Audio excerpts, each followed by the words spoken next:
अल्लाह की हमदो सना की तो मुझे तो कभी कभी लोगों की काबिलियत में शक भी होता है और कभी कभी ताज्जुब भी होता है कि ये लोग कौन से मदरसे में पढ़ के आए।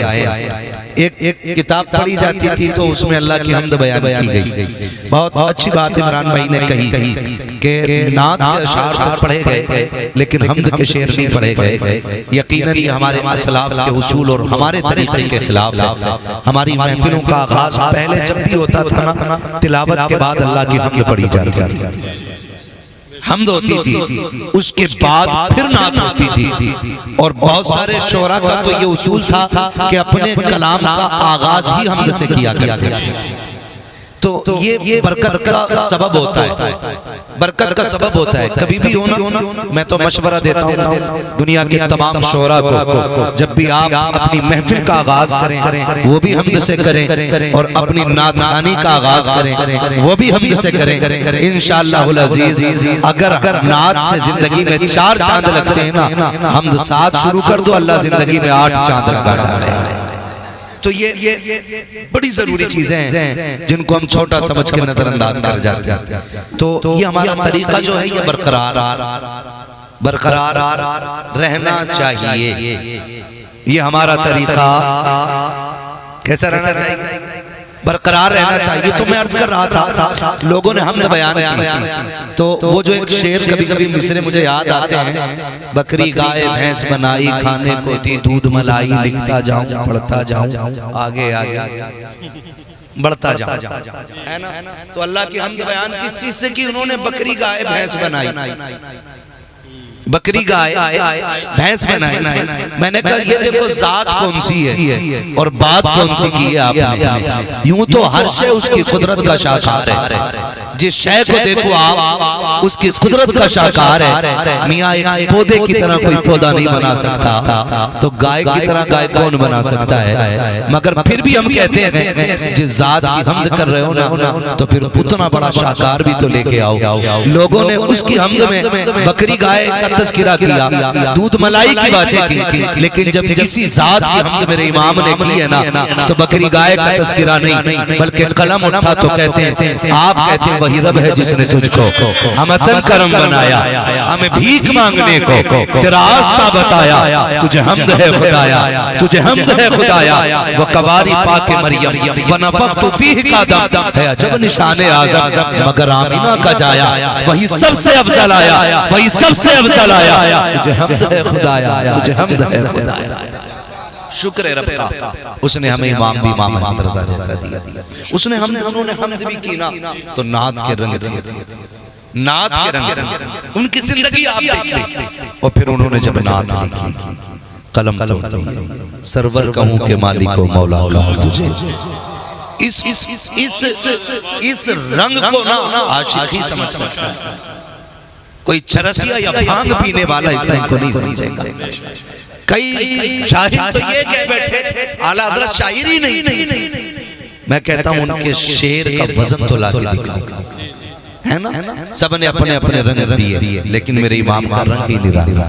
कहते सरवर कहूं के मालिक को मौला कहूं तुझे, बागे खलील का गुले ज़ेबा कहूं तुझे।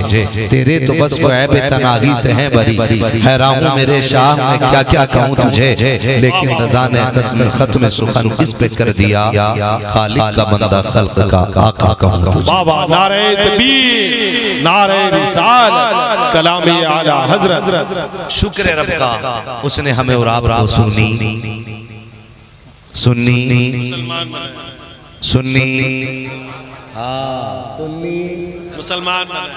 सुन्नी बरेली वाला बना है ना। सुन्नियत का दावा तो सारे ही करते हैं ना, लेकिन इम्तियाज इमाम अहमद रज़ा के नाम से होता है, इसीलिए आला हज़रत का नाम जोड़ा जाता है। तो शुक्र है रब का, उसने हमें और आपको सुन्नी बनाया। हम सारे वलियों के मानने वाले लोग, हम सारे वलियों के मानने वाले लोग, और मैं उन्हें भी दावत फिक्र देता हूँ जो कौम के अंदर अपनी अपनी खानका उठाकर झगड़ा पैदा कर रहे हैं और आला हज़रत को गालियाँ देते हैं। मैं कहता हूँ मसला के आला हज़रत को समझना चाहते हो तो सुनो, मसला के आला हज़रत यही है कि वारिस पाक भी हमारे हैं, साबिर पाक भी हमारे हैं, हाँ मदारे पाक भी हमारे हैं, अजमेर वाला भी हमारा है, बगदाद वाला भी हमारा है। सारे वलियों का एहतराम करने वाला ही मसलक के आला हजरत वाला है। हाँ, वरना अगर अपनी अपनी रोटी सेकना मकसूद होता ना तो मुफ्ताज शरिया के दौर में उनसे ज्यादा किसी के मुरीद नहीं थे, मुफ्ती आजम के दौर में उनसे ज्यादा किसी के मुरीद नहीं थे। अगर अपनी अपनी रोटी सेकना होता ना तो वो सबको मना कर देते, कहते कहीं नहीं जाना, खाली हमारे पास आना है, तो दो रोटियों की कमी नहीं रहती। लेकिन उन्होंने नहीं, उन्होंने अपने घर की हिफाजत नहीं, अपने बैंक अकाउंट की हिफाजत नहीं, हुजूर की उम्मत के ईमान की हिफाजत की। तो इससे भी सबक हासिल करना चाहिए। रब का शुक्र है हम सारे वलियों को मानने वाले लोग हैं और इसी को मसलक के आला हजरत कहा जाता है, इसी को मसलक के आला हजरत कहा जाता है। रुक के मैं बात करूं, अल्लाह आपको सलामत रखे। वली कौन होते हैं? वली होते हैं अल्लाह के दोस्त। ठीक है जी, इतनी बात समझ गए? वली कौन होते हैं? जोर से अगर नहीं थके तो बोलिएगा। और मैं इसलिए आपसे बुलवा रहा हूँ, देखिए मुझे बोलना है तो मैं तो बोलता ही रहूँगा, इसलिए भी आपसे कहलवा रहा हूँ ताकि आपको ये बात याद आ जाए। हम जब मदरसे में थे, अगर कोई हर्फ हमसे अदा नहीं होता था, उस्ताद बार बार रिपीट कराते थे, रिपीट कराते थे, रिपीट कराते थे, यहाँ तक कि वो लफ्ज हमारी ज़बान पे आ जा। ठीक है ना? तो कह लेने से याद आसान हो जाता है। वली कौन होते हैं? याद रहेगी ना इतनी बात। वली कौन होते हैं? अल्लाह के दोस्त। अब ये एतराज किया जाता है सोशल मीडिया पे, कुछ बरसाती मेंढक निकल आए, करामतें लगाते हैं, फिर उसमें हंसी की मोजी लगाते हैं। कई अबुल हवन्नत तो ऐसे हैं, कहते हैं ये देखो जी बरेलवी देखो, बरेलवी देखो, ये कह करके ना लोगों को बदगुमान करने की कोशिश करते हैं। कई बार हमें कब्र पुज्जा कहा जाता है, कई बार हमें बिदअती कहा जाता है, मुशरिक कहा जाता है। तो पूरी दुनिया को बता दो, हम वलियों को मानते हैं मगर उनकी इबादत नहीं करते। इबादत सिर्फ अल्लाह की करते हैं, लेकिन वलियों को मानते हैं। क्या मानते हैं? हम वलियों को रब का दोस्त मानते हैं।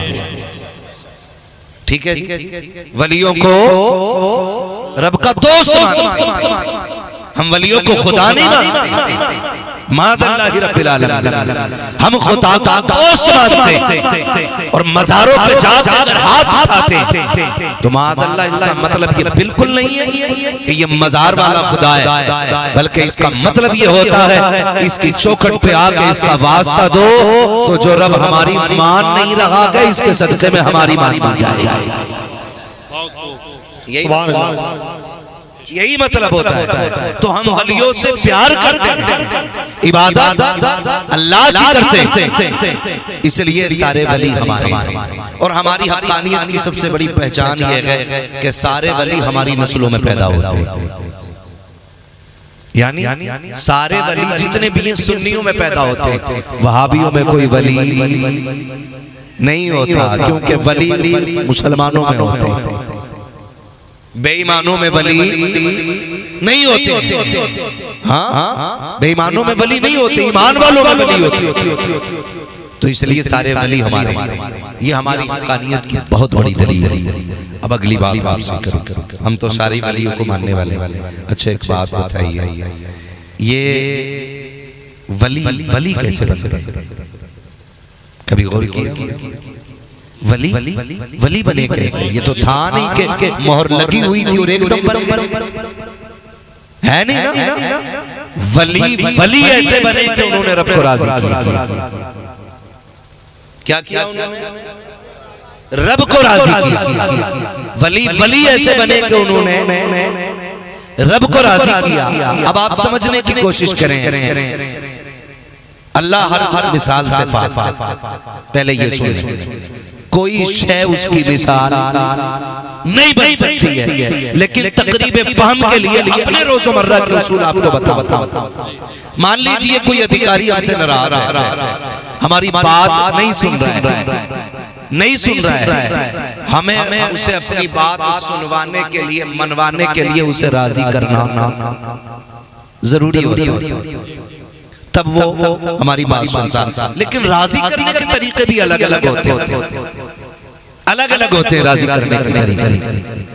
कभी कभी उसके एहसानात याद दिलाए जाते हैं, कभी कभी उसके इनामात याद दिलाए जाते हैं, और अगर उसका एहसान और इनाम हम पे ना भी हो तो अगर उसका बच्चा बैठा हो तो उसे गोद में उठा, कई बार 10-20 रुपए बच्चे की जेब में दे देते हैं, और कभी बेटा कह के आवाज देते हैं, कभी बाबू कह के आवाज देते हैं। तो बाप कितना भी पत्थर दिलो ना, उसके बेटे से प्यार करो तो उसका दिल पिघल ही जाता है, इसलिए कि बाप लिए औलाद से प्यारी कोई चीज नहीं होती है ना। तो मैं ये बताना चाह रहा हूँ कि उसे राजी करने के लिए कोई ना कोई रास्ता निकाला जाता है। बता, जिसकी चंद सांसें हैं उसे राजी करने के लिए रास्ता निकालते हो, जो हमेशा से हमेशा रहने वाली जात है, उस रब को राजी करने के लिए कोई रास्ता निकाला कि नहीं निकाला। आज दुनिया परेशान है, सब कहते मौलवी जी कोई वजीफा बता जाओ, कोई काम करने का तरीका बता जाओ, घर में बरकत नहीं हो रही है, फिर सब परेशान है, कोई रास्ता तो बताओ जिससे बरकतें आ जाए। मेरे अजीज, रास्ता इतनी आसानी से नहीं निकलने वाला है। अगर ये चाहते हो कि दुनिया भी तुम्हारी अच्छी हो जाए, आखिरत भी अच्छी हो जाए, अपने रब को राजी करने की कोशिश करो, अपने रब को मनाने की कोशिश करो। अगर आप ये कहेंगे खुदा कैसे राजी होगा, तो सुन, अगर उसे राजी करना है तो कभी दुरूद पढ़ के राजी करो, कभी सजदे करके राजी करो। अगर फिर भी राजी ना हो, मुस्तफा का वसीला पेश करो। अगर मदीने वाला राजी हो जाएगा तो काबे वाला भी। नारे तकबीर, नारे रिसालत, अज़मते मुस्तफा, रिफ़अते मुस्तफा, शौकते मुस्तफा, उलमाए अहले सुन्नत, मसलके आला हज़रत। ऑपरेटर साहब है, इको कम कर दीजिए, बात समझ में आनी चाहिए। मैं बात करने आया हूँ, शोर मचाने नहीं। तवज्जो है ना सारे लोगों को? तो कभी सजदे करें, कभी दुरूद पढ़ें। जब वो राजी हो जाता है ना, तो फिर वो ऐलान कर देता है, जिसका मैं हो जाता हूँ कायनात उसके कदमों में डाल देता है।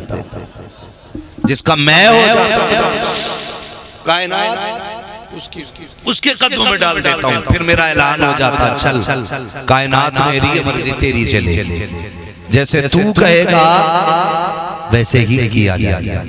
लेकिन जानते हो तवज्जो है सारे लोगों की। मैं चलूंगा, एक बहुत बड़ा नाम हजरत बैलून दाना रहमतुल्लाहि तआला। ये कौन है?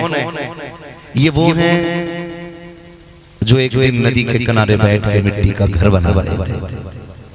जुबैदा खातून गुजरी, वलियों से मोहब्बत करने वाले ये लोग थे। क्या कर रहे हो बाबा? कुछ नहीं, बस जन्नत बना रहा हूं। बेचोगे? हाँ। कितने में? 1 दिरहम। जन्नत खरीद ली, 1 दिरहम दिया। आकर के अपने शोहर से जिक्र किया, शोहर नाराज हुआ, कहने लगे तुमने 1 दिरहम खराब कर दिया, दीवाने की बातों में आकर के तुमने माल जाये कर दिया, 1 दिरहम। तो कहने लगी मैं तो जन्नत खरीद आई। जब शोहर सोया ना, जानते हो आंख लगी तो ख्वाब में क्या देखता है? जन्नत के महलात हैं, लेकिन एक महल बहुत खूबसूरत बना है, उस पे जुबैदा खातून लिखा हुआ था, जुबैदा खातून। तो शोहर के कदम आगे बढ़े, चल के तो देखो अंदर से कैसा रोक दिया गया। किधर का? अंदर का नहीं जा सकते। कहा क्यों? का ये तो जुबैदा का है। कहने लगे जुबैदा मेरी बीवी है। तो कहने वाले ने कहा कि ये निजाम दुनिया में चल रहा होगा, लेकिन यहाँ नहीं चलने वाला। अगर ये जुबैदा का हिस्सा है तो जुबैदा ही इसमें जाएगा, आप नहीं जा सकते। बस आप भूल गई। और सुबह हुई ना, सवारी लेके ढूंढने निकल गए बैलून दाना को। फिर वही जगह, वही किनारा, वही खेल, मिट्टी के घर बना रहे। क्या कर रहे हो बाबा? जन्नत बना रहा हूँ। कहा बेचोगे? कहा हाँ। कहा कितने की? कहने लगे तेरी पूरी सल्तनत। उसने कहा जुबैदा को तो आपने 1 दिरहम में दी। तो आपने प्यारी बात कही। कहने लगे वो बिन देख के खरीद रही थी, तू देख के खरीदने आया, तू देख के खरीदने आया। ये बैलून दाना बात लंबी पड़ेगी अगर इन पे बात करूं तो बात लंबी पड़ जाएगी। ये बहनूं दाना, किसी ने इनसे पूछा बताइए और क्या चल रहा है, क्या चल रहा है इस वक्त? कहने लगे बहुत अच्छा चल रहा है, पूरी दुनिया मेरी मर्जी से चल रही है। ये जुमला फरमाने लगे पूरी दुनिया मेरी मर्जी से चल रही है। उसने कहा हैरत की बात है, अल्लाह वाले हो के ऐसी बात करते हो? कहते हो पूरी दुनिया मेरी मर्जी से चल रही है। कहने लगे हाँ, ये कैसे हो सकता? कहने लगे मैंने अपनी मर्जी रब की मर्जी पे छोड़ दी, मैंने अपनी मर्जी रब की मर्जी पे छोड़ दी है। अब जो उसकी मर्जी है वो मेरी मर्जी है। अब समझो ना, फिर ये सारी दुनिया मेरी मर्जी से चल रही है। तो ये कुछ करना पड़ता है, ये सब कुछ करना पड़ता है। आज बहुत दूर है हम अपने रब से, माफ कीजिएगा, बहुत दूर है। नेमतें उसकी खाते, सांसें उसकी दी हुई है, ये धड़कनें उसकी अता करता है। लेकिन बताइए कभी क्या हमने एक्स्ट्रा सजदा किया उसको? कभी अलग से उसका शुक्रिया अदा किया? कभी हमने कहा मालिक की आंख तूने 1 करोड़ की दी है? कभी हमने कहा ये दिल जो 10 करोड़ में भी बेच नहीं सकता, ये तोहफा तूने दिया? हम तो इतने नाशुक्रे हैं यार। अगर एक वक्त का खाना ना मिले तो कहते हैं यार बड़े बुरे दिन आगे भाई, फाके चल रहे। एक वक्त का खाना ना मिले हम इतनी बड़ी बात कर जाते हैं। बताओ तो सही, इन बातों से रब नाराज होगा कि राजी रहेगा? बोले जरा, नाराज होगा कि राजी रहेगा? नाराज होगा ना हमारी इन बातों से। अगर हम ही कहने लगे भाई बहुत मुसीबत में हूं, कसम खा के कहता हूं अगर वो तुम्हें बेहिसाब दौलत भी दे दो, एक आंख ले लेना तो तुम्हारी सारी दौलत मिल के भी तुम्हें दूसरी आंख नहीं दे सकती है। दे सकती है। मैं तो अगर आंख की बात करूं हजरत जी, मैं तो खुल के अपने रब के हवाले से बात कहता हूं। बात समझे जरा, ये हाथ अल्लाह ने दिए, ये पैर अल्लाह ने दिए। तुम नहीं देखते हो कितने लापरवाह नौजवान जब गाड़ियों में बैठ करके एक्सीलेटर खींच देते हैं और माँ बाप फिक्र किए बगैर कह देते हैं, कोई फिक्र नहीं है, कोई आगे पीछे रोने वाला नहीं है, बड़ी आसानी से जाकर के चौक में टकरा जाया करते हैं। किसी की टांग टूट जाती है, किसी का हाथ टूट जाता है। आपके सुल्तानपुर से लेकर के दिल्ली एम्स तक और दिल्ली से लेकर अमेरिका तक किसी माई के लाल डॉक्टर में वो ताकत लगी है कि जैसी हड्डी थी जोड़ को वैसी बना सके। इसलिए कि तुम जोड़ तो सकते हो लेकिन तकलीफ में खुदा का सानी कोई नहीं हो सकता, नहीं हो सकता है कोई। सिर्फ अल्लाह की जात ऐसी है कि जिसने जिंदाबाद जिंदाबाद तुम्हारा है छुप नहीं सकता, जिंदाबाद जिंदाबाद माशाअल्लाह नहीं सकता है। क्या तुमने नहीं देखा कितने लोग सर्जरी कराते, कितने लोग लाखों लाखों रुपए लेकर के फिर भी ऐब रह जाता है। खुदा की कसम बेऐब तखलीक तो सिर्फ मेरे रब की है, बेऐब वो बनाता है। और हमें सोचना चाहिए मेरे भाई, कौन है हम? मुसलमान है ना हम लोग। कौन है हम लोग? हम फख्र से कहते हैं रब ने हमें मुसलमान बनाया। हमें शक नहीं है, हमें टेंशन नहीं है, शुक्र है उसने हमारा हर लुकमा हलाल रखा है, एक एक घूंट हलाल रखा है। वो रब पहचानो अपने रब को, जरा जाने हम अपने रब को बहुत दूर हो गए, बहुत दूर हो गए। हवेलियों की कसरत से कुछ नहीं होगा, सरों की तादाद से कुछ नहीं होगा। अगर एक बंदा अल्लाह वाला बन जाए ना तो जमाने का निजाम बदल देता है। वो कहा था ना खुदी को कर बुलंद इतना कि हर तकदीर से पहले खुदा बंदे से खुद पूछे बता तेरी रजा क्या है। ये रंग लाओ ना अपनी जिंदगी में, ये रंग लाओ। लेकिन क्या करें, मस्जिदें हैं हमारी लेकिन वीरान घर में कुरान रखा है, मिट्टी चढ़ गई, धूल चढ़ गई, कोई खोलने वाला नहीं। और हमारी प्रधानी में कोई शक नहीं, हमारी जमींदारी में कोई शक नहीं, हमारी अमीरी में कोई शक नहीं है। हम फिर भी खसाब से खसाब बने हैं, प्रधान के प्रधान बने बैठे हैं। वो मेरे भाई किस प्रधानी पे इतरा रहे हो? दौलत की कसरत अल्लाह दे तो बड़ी अच्छी बात है, अल्लाह तुम्हें रिज़्क़ हलाल दे, जितना चाहो कमाओ लेकिन हलाल कमाओ। अमीर होना बुरी बात नहीं है, कारून होना बुरी बात है, शद्दाद होना बुरी बात है। अल्लाह दौलत दे तो दौलत उस्मानी मांगा करो। अल्लाह से अगर दौलत मांगनी है उस्मानी गनी वाली दौलत मांगा करो, वो नहीं जो फसाद में काम आए। वो दौलत मांगो जो खुदा के दीन की काम आए। वरना पैसे वाले तो जमाने में कितने, लेकिन वो सबकी दौलत कबूल है नहीं करता है, सबकी दौलत कबूल नहीं करता है, अच्छे लोगों की अच्छी कमाई कबूल करता है। हमारा रब है, हमारा रब है, बुरा ना मानिएगा, बर्दाश्त कर सकते। आज हमारा मुआशरा हजरत कितना बिगड़ता जा रहा है, देखो तो सही। नौजवान बच्चे मेरे सामने बैठे हैं और ये छोटे छोटे बच्चे भी हैं। खुदा के वास्ते हमारी कौमों के शौक बड़े गलत हो गए, शौक बड़े गलत हो गए। कई जगह ना मोबाइल चल रहे हैं तो उसमें जो रील्स बनाने पे हम लोग उतर आए ना, हमने इस्लाम की फिक्र छोड़ दी है।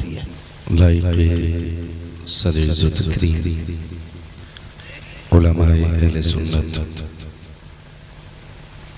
सदर जलसा हज़रत अल्लामा मौलाना मुफ्ती रमज़ान साहिब दामज़िल्लहुल आली, नक़ीब जलसा हज़रत अल्लामा मौलाना इमरान रज़ा बरकाती साहिब क़िबला, जुमला अरबाब मिंबर महफिल पाक में तशरीफ फरमा मोहतरम बुजुर्गों, नौजवान साथियों, अजीज बच्चों, जुमला सामईन व सामिआत, अस्सलामु अलैकुम व रहमतुल्लाहि व बरकातुहू।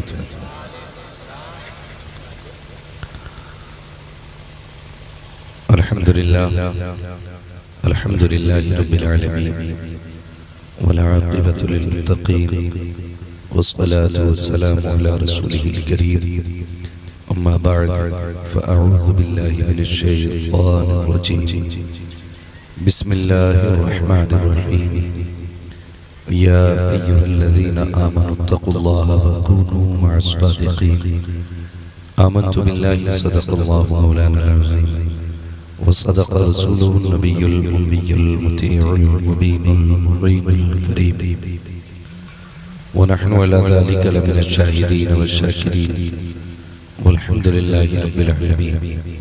या खुदा बहरे जनाबे मुस्तफ़ा इमदाद कुन, या रसूल अल्लाह बहरे खुदा इमदाद कुन, या शहीद करबला, या दाफिए करबो बला, गुल रुखा शहजादे गुलगुम क़बा इमदाद कुन, गौसे आज़म बने बेसरो सामा मददे, क़िबला दी मददे, काबे ईमा मददे, बगिरदा बे भला उफ्ताद कश्ती, मदद कुन मदद कुन मदद कुन, या मुईन अद्दीन चिश्ती क़ादिरी नारे, या गौसे आज़म मीज़ानम, दमज़ शेख अहमद रज़ा खां क़ुत्ब आलम मीज़ानम, बलग़ल उला बिकमालिही कशफ़त दुजा बिजमालिही, हसनत जमीअ ख़िसालिही, सल्लु अलैहि व आलिही।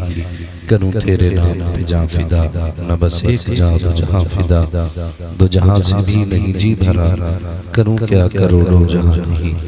जिसको अपने नबी से जितनी मोहब्बत का एहसास हो, कोशिश ये करें कि उतनी ही आवाज़ के साथ रसूल और आले रसूल की बारगाह में दुरूद व सलाम की डालियां निछावर कर लें। पढ़ें बावाज़े बुलंद, अल्लाहुम्मा सल्लि अला सय्यिदिना व शफीइना व नबीना व मौलाना मुहम्मदिल जूदी वल करम रसूलुल्लाह सल्लल्लाहु तआला अलैहि वसल्लम व आलिहि व अस्हाबिहि व बारिक वसल्लम, सलातु व सलाम अलैका या रसूलल्लाह सल्लल्लाहु तआला अलैहि वसल्लम। मैं सबसे पहले मुबारकबाद पेश करता हूँ आपके खतीब इमाम हाफिज कारी ताजदार आलम साहिब क़िबला और उनके जुमला रुफ़क़ा एजाज भाई और इनके जितने भी साथी हैं जिन्होंने इस महफिल को सजाने में कोशिशें होता होगा सुनना और समझना, लेकिन मैं इसलिए बोलने की कोशिश करूंगा कि इतनी रात को इतनी ठंड में कोई हर कोई आके नहीं बैठेगा। यहाँ वही बैठा होगा जिसके बैठने को अल्लाह और उसके रसूल ने कबूल फरमा लिया होगा, वरना कोई तो बात है। इतनी बड़ी आबादी में सिर्फ इतने लोग अगर बिस्तर छोड़ के जमीन पर बैठे हैं, कुछ तो है जो अल्लाह और उसके रसूल को आपको कुछ बातें पसंद आ गई हैं। वरना मैं तो ये समझता हूँ मेरी मर्जी के बगैर कोई मेरी बैठक में 2 मिनट नहीं बैठ सकता, हुजूर की महफिल में 5 घंटे कौन आके बैठ सकता है। तो यही कहना पड़ेगा, जिसे चाहा दर पे बुला लिया, जिसे चाहा अपना बना लिया। ये बड़े कर्म के हैं फैसले, ये बड़े नसीब की बात है। अल्लाह ने इतनी रात को बिस्तर से उठा के अपनी महफिल में बैठा रखा है, कोई तो नेकी होगी जो अल्लाह की बारगाह में मकबूल होगी। अल्लाह करे ये बैठक हमारे लिए और आपके लिए जरिए निजात बन जाएगा। थके तो नहीं है ना अभी आप लोग? उम्मीद है अच्छे मेजबान है आप लोग। थक भी गए होंगे तब भी ना नहीं कहें, ना ही कहेंगे, हाँ तो कहेंगे ही नहीं। हाँ, सुल्तानपुर है माशाल्लाह। सुल्तानपुर कई एतबार से वाकई इमरान भाई मुझे अच्छा लगा। एक तो यहाँ पर बहुत ज्यादा लोग अफरा तफरी नहीं करते हैं, दूसरी बात ये कि यहाँ सुनने का मयार बहुत अच्छा रहता है, और तीसरी बात ये कि जो अखलाक और क्या कहूँ कि जो आपकी मुलाकातों की मिठास है ना, वो बरसों बरस याद रहती है। मुझे याद है सबसे पहले जब सुल्तानपुर आया था और हम बैठे थे तो एक बार बात चल रही थी इलाका कौन सा अच्छा लगा, तो मैंने कहा अगर आप जिलों की बात करें तो मुझे सुल्तानपुर सबसे अच्छा लगा। तो माशाल्लाह यूं तो लोग अपने एतबार से सारी मेजबानी करते हैं, लेकिन कभी कभी मेजबानी भी बड़ी कर्री लग जाती है। जब उनके लहजे देखो, जब उनकी बातें सुनो, जब उनकी अंदाजे गुफ्तगू देखो, तो ऐसा लगता है यहाँ हमें आने की जरूरत ही नहीं थी, यहाँ तो आप ही काफी थे, है ना। लेकिन अल्लाह आपको सलामत रखे। और मैं समझता हूँ यकीनन ये अच्छे उलमा की तरबियत का नतीजा है कि जहाँ पर माशाअल्लाह